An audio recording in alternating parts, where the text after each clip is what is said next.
আলাইকুম। আপনারা যে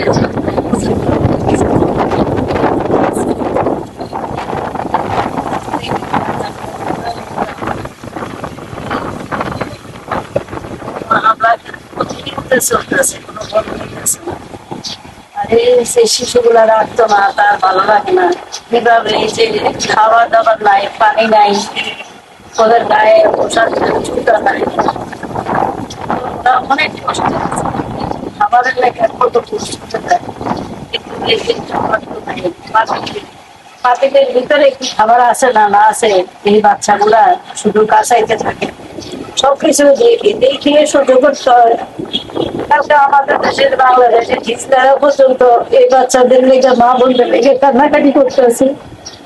এ আল্লাহ, তুমি ওদেরকে সাহায্য করো। ইসরায়েলের হাতের থেকে তুমি ফিলিস্তিনি গাজাবাসী ভাই বোনদেরকে সাহায্য করো। আমরা সহ্য করতে পারতেছি না। আমাদেরকে আমাদের দেশে থেকে যুদ্ধে মহিলাও নেয়, পুরুষ বাইরের পাশাপাশি যাতে মহিলাও নেয়, আমরা সবাই যাবো। আমরা কেউ ঘরে বসে থাকবো না, প্রয়োজনে যুদ্ধ করবো। আমরা জীবন দিয়ে ওই ওই বাচ্চাদের মুখে খাবার তুলে দিব। আমাদের জীবনের যদি ওই বাচ্চাদের মুখে একটু খাবার উঠে, জীবন দিয়ে যদি ওই বাচ্চাদের মুখে একটু খাবার উঠে, তাহলে জীবন আরো ধন্য মনে করবো। আর ওই বাচ্চাদের কান্না হাহাকার আর ভালো লাগে না। মানুষের একটু থাকার জায়গা নেই, একটু খাবার জায়গা নেই, একটু পোশাক নেই।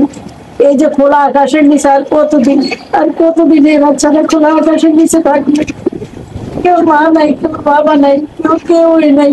একটা বাচ্চা ভাই বেঁচে আছে রোডের কিনারে, এখানে এখানে গাছ দিয়ে রুটি খেতেছে, ময়লা পানি দিয়ে রুটি পিছিয়ে খাইতেছে। খাবারের আর সহ্য করা যায় না। আল্লাহ, তুমি নিজের হাত থেকে গাজাবাসী ফিলিস্তিনি ভাই বোনদেরকে রক্ষা করো। আর আপনারা কিনা বন্ধ করেন, ইসরায়েলের প্রোডাক্ট কিনা বন্ধ করেন।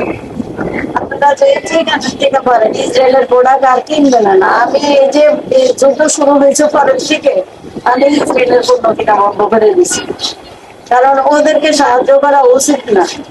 আল্লাহ ইসরায়েলকে ধ্বংস করে দেয়। আল্লাহ ইসরায়েলকে ধ্বংস করে আমার ফিলিস্তিনি গাজাবাসী ভাই বোনদেরকে উদ্ধার করো। এই আমাদের দোয়া, সবসময় এই দোয়া করে যাবো। খোদা হাফেজ।